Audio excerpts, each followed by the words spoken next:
তোমাদের ক্লে যদি এরকম শক্ত হয়ে যায় তাহলে চট করে বসে যাও আমার মতো বানাতে। তো এই ক্লেটার উপর আমি একটু রসুন নিব, দেন রসুনটা ভালো করে মিক্স করব যাতে ভিতরে ঢুকে ক্লেটা নরম হয়ে যায়। চলো বানানো যাক। তোমরা তো দেখতেই পেলে আমি কিভাবে যোগান কাটালাম। তো ক্লেটা আমার বানানো। তো ক্লেটাকে কিভাবে শক্ত কিভাবে নরম করতে হয় এটা আমি জানি ভালো করে। তো আমি নরম করার জন্য বেশিরভাগ ইউজ করি রসুন, যেটা আমরা মানে তরকারির জন্য ইউজ করি। আর এটাকে শক্ত করার জন্য আমি ইউজ করি কর্নফ্লাওয়ার। তো এখানে আমি যে টুকরোগুলো নিয়েছিলাম এখানে লাগানোর জন্য, তো সেগুলো একটির সাথে একটি আঠা লাগিয়ে দিচ্ছি।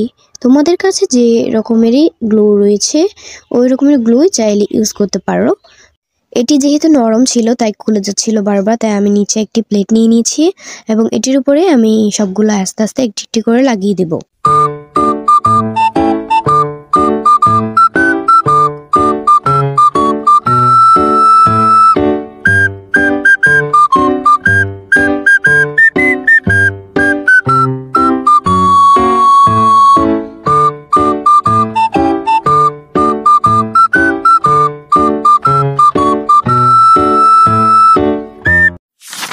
তো এরপর আমি এখানে রসুন দিয়ে আরেকটু লাগিয়ে নিলাম, অর্থাৎ এগুলো একটু বার্নিশ টাইপের করলাম আর কি।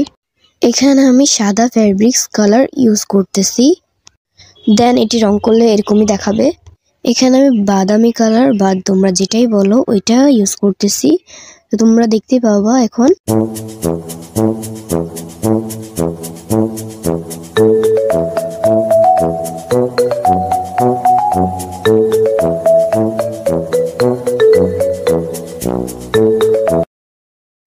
এখানে আমি লাল রং ইউজ করতেছি।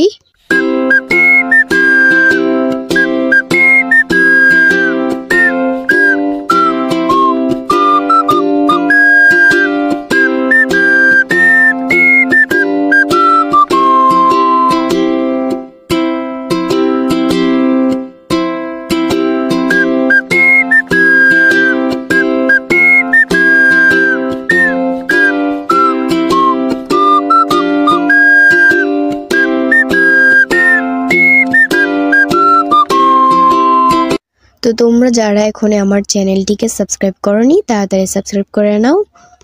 তো তোমরা যদি সাবস্ক্রাইব করো তো আমার একটু আগ্রহ জাগে যে তোমাদের জন্য একটু ইউনিক ইউনিক ভিডিও বানাবো।